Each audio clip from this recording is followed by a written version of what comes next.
I am Riti. I am studying in third standard. I am present. I am going to present you the Constitution of India. The Constitution of India, preamble.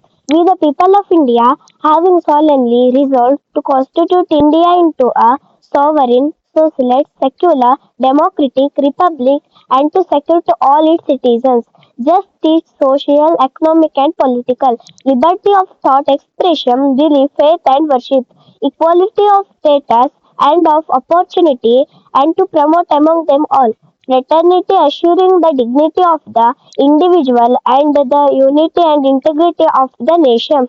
In our Constituent Assembly, this 26th day of November 1949, do hereby adopt, enact, and give and give ourselves this Constitution.